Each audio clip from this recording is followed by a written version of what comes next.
اور ابھی آپ نے جو ایک اور بات کی نا وہ پرکھوں کی جائیداد وغیرہ بیچنا، تو اس پہ بھی میں نے بہت پہلے کہیں لکھا تھا اور کہیں کسی ریڈیو پہ میں نے پڑھا بھی تھا کہ ابا جی نے 3 منزلہ مکان اس لیے بنایا تھا کہ ہم 3 بھائی ہمیشہ ایک ساتھ رہیں.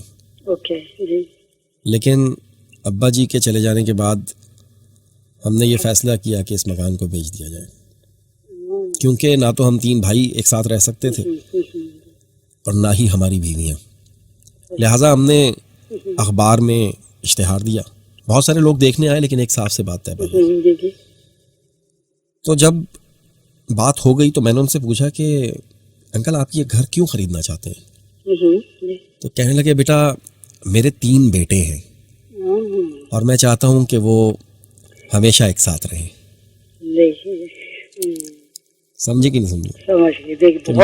میرے ابا جی نے 3 منزلہ مکان اس لیے بنایا تھا کہ ہم 3 بھائی ہیں، ہم 3 بھائی اس میں ایک ساتھ رہیں.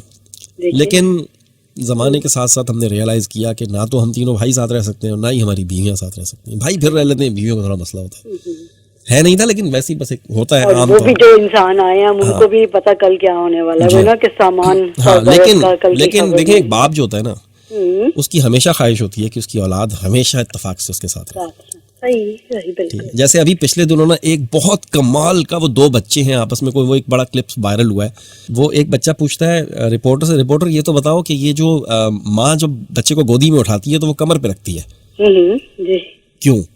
اور جب باپ بچے کو گودی میں اٹھاتا ہے تو وہ کندھے پہ اٹھا لیتا ہے.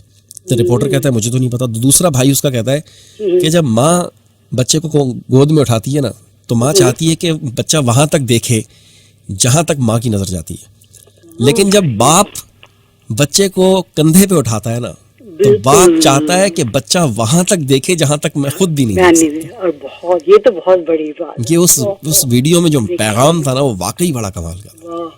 اس پوری کائنات میں ایک واحد شخص باپ ہوتا ہے جو اولاد کی کامیابی کے لیے دل سے دعا کرتا ہے اور دل سے خوش ہوتا ہے. ورنہ بہت مشکل ہے کسی کی کامیابی پہ خوش ہونا، بہت مشکل ہے. بہت بڑا ظرف چاہیے ہوتا ہے اس کے لیے. کسی کی کامیابی کے لیے اس کی مدد کرنا، اس کا ہاتھ بٹا کر اسے اوپر کھینچنا، اس کے لیے بہت بڑا ظرف چاہیے، بہت اعلیٰ ظرف چاہیے ہوتا ہے.